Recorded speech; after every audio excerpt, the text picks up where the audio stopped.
Perhitungan suara yang dilakukan oleh termohon adalah keliru, karena seharusnya paslon 2 tidak mendapatkan suara sama sekali. Bantah hal itu tidak benar. Tetapi justru para pemohonlah, pihak pemohonlah yang melakukan kecurangan tersebut, dan kami akan buktikan di dalam persidangan ini nantinya. Yang mulia Mahkamah Konstitusi dan hadirin sekalian yang saya muliakan, kita sudah mendengar permohonan paslon nomor 1 dan nomor 3 dalam persidangan ini. Oke.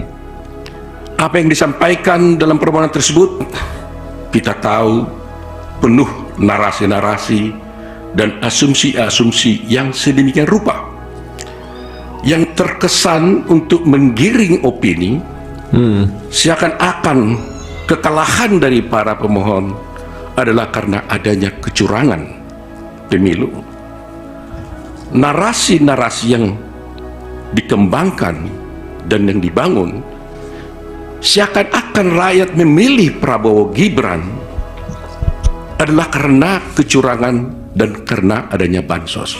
Iya, seperti itu. Terus terang, hal ini sangat menyakitkan dan melukai hati masyarakat Indonesia dan menafikan hak mayoritas rakyat Indonesia untuk menentukan pilihannya dengan bebas.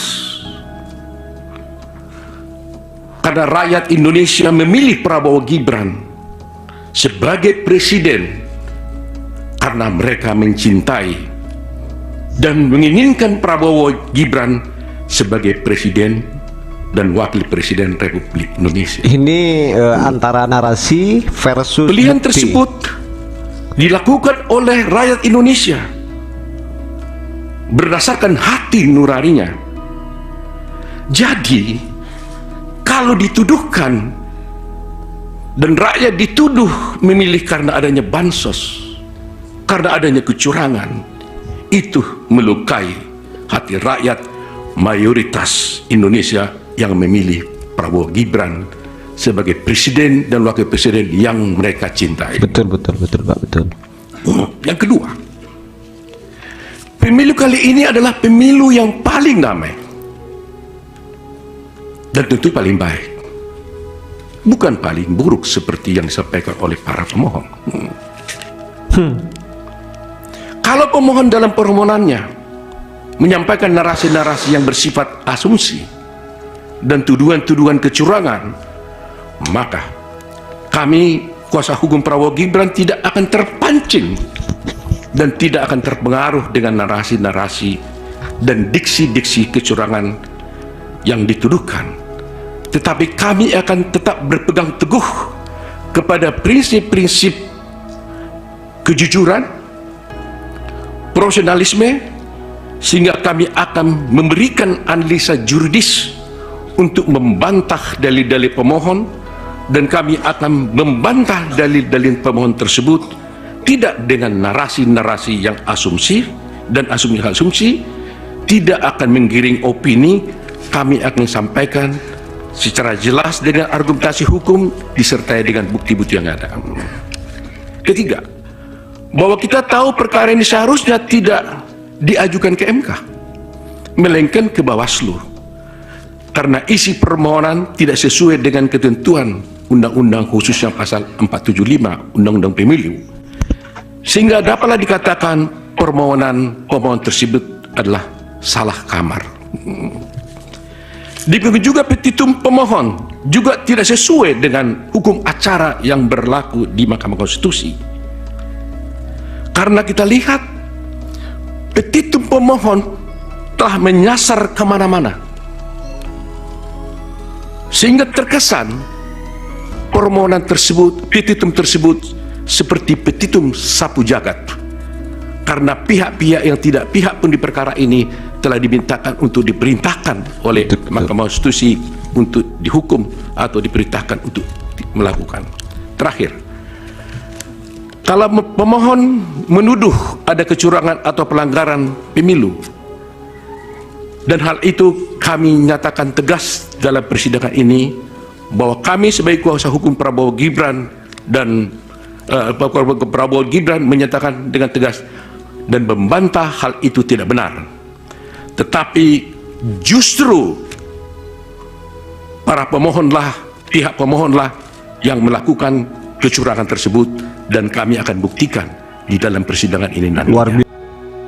Ya teman-teman, sengketa Pilpres tahun 2024 ini terus berjalan dan sangat-sangat menarik untuk kita ikuti bersama. Nah, ada satu yang tidak diterima oleh kubu Prabowo Gibran tentang yang dikatakan oleh tim hukum Ganjar Mahfud, mengatakan bahwa seharusnya suara Prabowo Gibran 0. Nah, itulah yang tidak diterima oleh kuasa hukum dari Prabowo Gibran di dalam Pilpres tahun 2024 ini. Nah, di sini dikatakan teman-teman bahwa tim hukum Ganjar Mahfud sebut seharusnya suara Prabowo Gibran 0.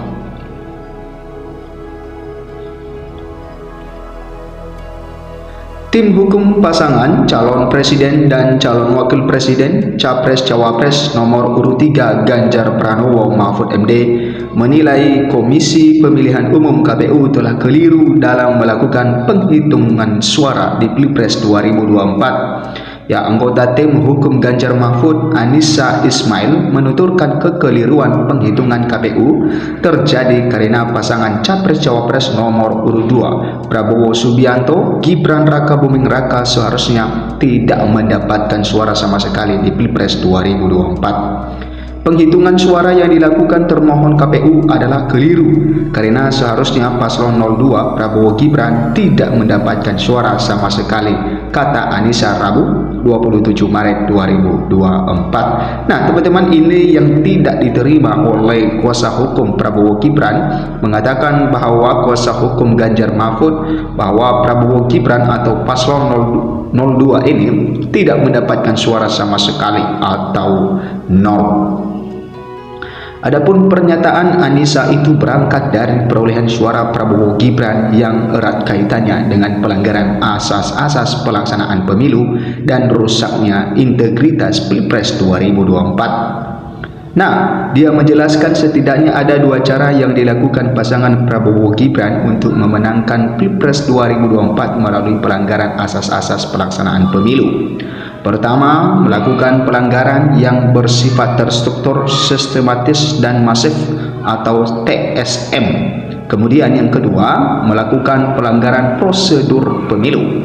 Kemudian dia menuturkan bentuk pelanggaran TSM tersebut adalah praktik nepotisme yang dilakukan oleh Presiden Joko Widodo, yang kemudian melahirkan abuse of power secara terkoordinasi yang bertujuan untuk memenangkan paslon nomor urut 2 dalam satu putaran pemilihan, katanya. Nah, sedangkan pelanggaran prosedural pemilu yang dipersoalkan dalam permohonan ini adalah pelanggaran yang terjadi sebelum, pada saat, dan setelah penyelenggaraan Pilpres 2024, katanya.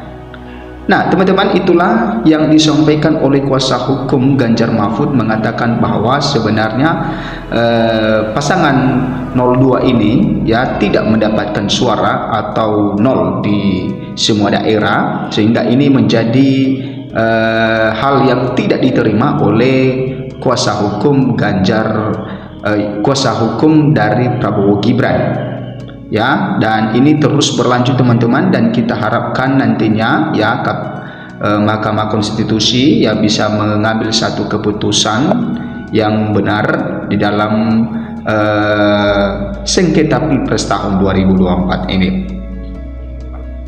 Nah teman-teman, kita lanjut bahwa saksi Ganjar Mahfud ungkap pensiunan TNI bagi-bagi sembako bergambar Prabowo Gibran di masa tenang.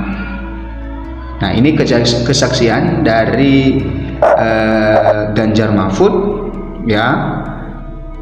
Bapak ini mengatakan bahwa ya salah satu saksi dari kubu tim hukum Ganjar Mahfud, Dadan Aulia Rahman, memberikan kesaksian dalam sidang lanjutan perselisihan hasil pemilihan umum atau PHPU di Mahkamah Konstitusi atau MK Selasa 2 April 2024. Dia mengaku melihat secara langsung ada pensiunan TNI membagikan sembako bergambar Prabowo Gibran di masa tenang pada 11 sampai 12 Februari 2024. Nah, dia mengungkapkan peristiwa itu terjadi di Kampung Bongbong, Desa Pasireureh, Kecamatan Cisata, Kabupaten Pandeglang, Provinsi Banten. Yang terhormat majelis, saya di sini sebagai saksi yang akan menerangkan tentang adanya penaluran bantuan sosial, bantuan oleh pensiun TNI di tanggal 11 dan 12 Februari. Setahu saya pada tanggal tersebut itu masa tenang, ucap Dadan di hadapan Hakim Konstitusi di MK. Kemudian Dadan melihat secara langsung pensiunan TNI tersebut sedang bagi-bagi sembako. Karena lokasi pembagiannya tak jauh dari rumahnya, itu kebetulan saya melihat dan menyaksikan karena jarak yang membagikan dengan rumah saya kisaran 5 meter. Dan jumlah yang dibagikan itu kepada masyarakat kisaran 50-70 penerima karena ada 2 kampung yang dibagikan, ungkap Dadan. Nah, teman-teman, itulah ya tentang kesaksian dari kubu Ganjar Mahfud ini. Mereka dia menyaksikan bahwa ada pembagian uang ya berkisaran 50-70 penerima. Nah, teman-teman, ya tentu ini adalah suatu hal yang harus dibuktikan di Mahkamah Konstitusi, dan tentu data-data seperti ini ya pasti Mahkamah Konstitusi meminta data yang akurat ya supaya nantinya di keputusan yang mereka ambil itu benar-benar keputusan yang adil. Ya, Dadan mengatakan isi kantong sembako bergambar Prabowo Gibran itu berisi beras, minyak, dan mie instan. Selain seorang pensiun TNI, Dadan juga menyaksikan di kantor desa Pasireureh tengah membagikan bantuan langsung tunai BLT di masa tenang sebelum pencoblosan pemilu 2024. Nah, tanggal 12 Februari 2024 di jam 11 saya keluar rumah. Kebetulan kantor desa itu kisaran 40 meter dari rumah saya. Saya keluar rumah sebenarnya sebentar membawa motor. Pas saya keluar, saya melihat satu masyarakat di desa saya keluar dari desa membawa bansos BLT dari kelurahan atau kantor desa, tutur Dadan. Nah, itu tentang kesaksian Dadan, teman-teman, dan silakan berkomentar bagaimana pendapat Anda dengan hal ini. Apakah tentang Pilpres tahun 2024 ini ya sudah berjalan sesuai dengan aturan, sesuai dengan harapan, atau tidak, sehingga adanya sengketa Pilpres tahun 2024 ini di Mahkamah Konstitusi. Berikan komentar Anda. Sampai jumpa di video berikutnya.